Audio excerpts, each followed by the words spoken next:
Hello and welcome to this video from the DCGist. In this video we're going to be looking at Output 1 for the 2023 student assignment, the similarities to the old Output 1 and Output 2, and also then the differences for this output. We'll then look at the requirements that you need to have, while also looking at some hints and tips to help you to maximise your marks in Output 1.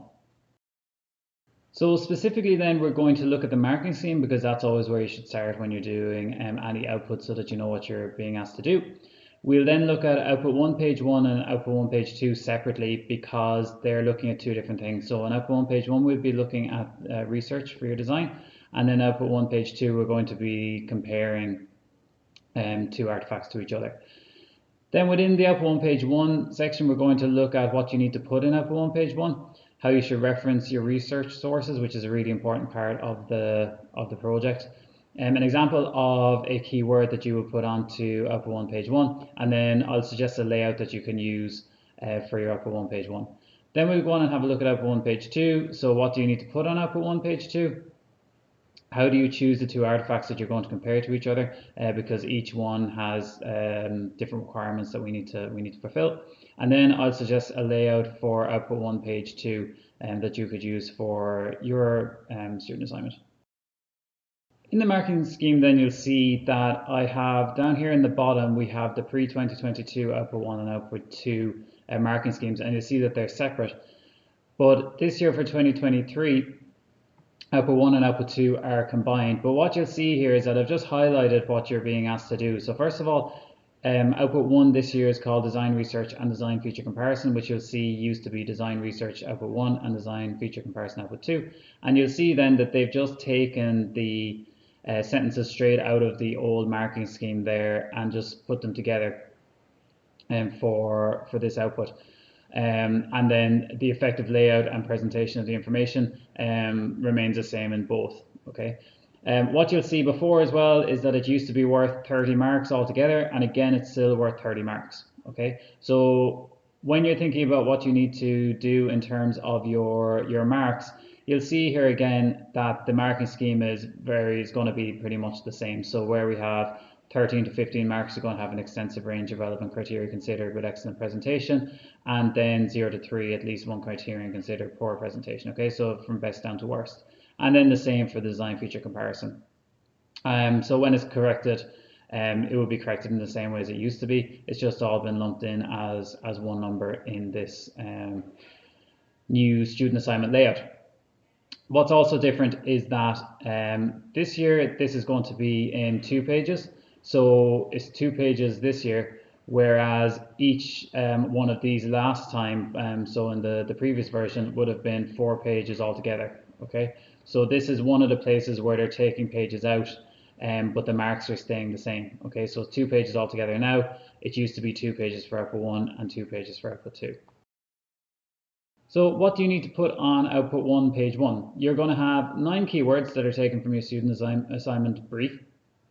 You're going to have a definition for each one of those keywords, so that'll be a dictionary definition, so you can use an actual dictionary and look online for that. You're going to have information from primary and secondary research. It's important that we have both. So primary being research that you do yourself, so that might be looking for the artifacts yourself and actually having it in front of you and taking photographs and seeing what you see when you actually have the artifact in your hand. And then secondary research then being the research that you would do online or in books or those kind of things. Then you're going to look at how the keyword affects the design of the given product in general. So you're looking at the keyword and saying, if you were to look at all of the artifacts that have been made before, the products that have been made before, how has that keyword affected the design? Okay, be that the geometry or the functionality or the materials, you'll be able to see that from when you do your research. Then you're going to have 1 sketch per keyword and 1 image per keyword. Okay, so primary or secondary. So that could be a picture you took yourself or one that you found online. But if it's one that you find online, you're going to need to reference it. What you want to think about with the sketch and the image is that they add more context to what you've written down already. Okay, what it's really there for is if you were to think about somebody was looking at your project and they couldn't actually speak English, they will be looking predominantly at your images and your sketches. So how can you get as much information into the sketch and the image so that somebody that doesn't speak English could still understand what you were trying to say about that keyword. Okay, it's a really good way of thinking about sketches and images, in that the person that's looking at them would only look at those to get your information. Now we come to one of the most important parts of this video, and it's how you should reference your sources. It's really important that you reference your sources, because when it comes to correcting your assignment, you need to make sure that you haven't plagiarized anything. So meaning that if you use some information in your research or throughout your project that's come from somebody else, that you make sure that you give them credit for that. Okay, now that serves two purposes. It shows that you've done research, but it also then emphasizes your own work, because the stuff that isn't referenced, then the person knows that that's your work compared to work of somebody else. So to do that, my suggestion would be to use a kind of a bubble system. And you'll see here that I have 4 different color codes. So every time you put in text from a secondary source, so that's going to be very prevalent in your output 1, page 1, you're going to put a green dot, or whatever color you'd like, with a number in it. And what you have then is that that's going to correspond to a number in your bibliography. Okay, so green number 1 will end up being green in your text here, number 1 for your piece of information in your bibliography. Okay, then I put in a different color with number referencing then for your images from a secondary source. So again, the first image will be number 1, the second image will be number 2. Then I would suggest putting in these dots, even though it's not necessarily referencing, it's just showing and pointing out to the person that's correcting what is your work. So anytime you put in some primary research, so if you've actually interacted with the product itself, you put in a yellow dot, so if you found information from that. And then if it's an original sketch or image in output 1 or in output 2, you could put in your blue dot again to show that you've done that sketch, okay, or you've taken that image in your primary research. Okay, and so then we have an example here of the bibliography. So at the end of your assignment, you'll have a bibliography which is going to be a separate page, but does not count towards your 10 pages of your student assignment. This is extra on top of it, where you will put in all of your references. And anytime you use a website or a book or a magazine, just make sure that you hold on to it in a document, so that later on you can go to cite this for me, and in there you'll be able to input your data and it will come up with this reference for you. Okay, so you don't need to learn off exactly how you do the referencing. You'll be able to go to cite this for me to do that. Okay, and that makes that much easier to do at the end. Here's an example then of one keyword that I put together, and what you'll see is that I split it up into 3 sections. So I have my definition, I have my research, and then I have how the keyword affects computer mouse design in this case. Okay, so this was the student assignment a few years ago. And the word that I've chosen is ergonomics. So what you'll see here is that I've actually put in 2 definitions here. You can just put in 1, but sometimes to give extra context you can put in 2. And what you'll see then is that I have number 1 and number 2 beside those ones, and they correspond to the number 1 and number 2, so the first 2 text references in the bibliography that will go at the end. Then I put in the research that I've done. So the yellow dot shows that I've done some primary research. So this is talking about looking at computer mice in the DCG room at home or in a number of shops. And so I've actually gone and seen them myself. And then another piece of research then that I found, so for ergonomics, there's a quote there, and then a little bit of writing about it, and again then that goes towards the third one in the bibliography. Now what I just wanted to notice about this as well is that I've chosen 2 websites here, but I've also used a book, and it's a good thing to show that you've used more than one type of source when you're doing your research. Then after all of that, so after you've done your definition of research, then you go and you talk about yourself, so your own view of how this keyword affects the design. So from everything that you've learned from your research, how do you think that the design of your artifact is affected by that keyword? Okay, so is it shape, is it size, is it geometry, is it materials, or whatever you think you're gonna have for that. Then what you'll see over here is that I have a sketch and my blue dot just to show that that's a sketch that I did myself. And finally then I have an image there, and that's reference number 1, which you'll see then in my images here is referenced there, so that the person that's going looking at my student assignment can see where I got it from. Finally then, for output 1, page 1, here is a layout that I would suggest that you could use. One question you might be asking at this point when you look at this is, where is the student design brief going to go? Normally that would have gone on the first page of output 1 when output 1 was 2 pages, But now I would suggest putting that onto the cover page instead to give you more room on your first page. Okay, so you still have the context on that first title page, but it's just not taking up room in your output 1 page 1. What you'll see here is that I've just put together, we have keywords 1 to 9. And instead of just having them in a grid, I've just put them in a slightly more interesting way. So it's the same amount of space for each one, but just laid out slightly differently to give it some kind of interesting view for whoever's reading it.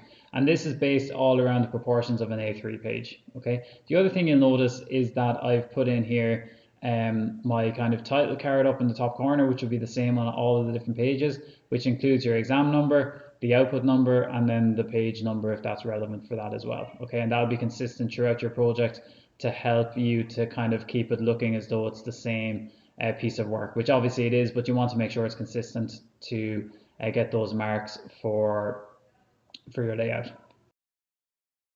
Moving on then to output 1 page 2. And so what you need to put on this page is that you need to choose 2 artifacts that you're going to compare. One must be one that you model in SOLIDWORKS. I'll talk about that in a little bit more detail later. You're going to have one large sketch of each artifact, including the main dimensions. That's very important. Back in the marking scheme, that was something that was specifically said. And then you're going to have general features of each one of your artifacts. After you've done that, you'll use 2 keyword comparisons, so the keywords taken from output 1 page 1. So you can either use individual keywords to compare under, or you can group them if they work well together.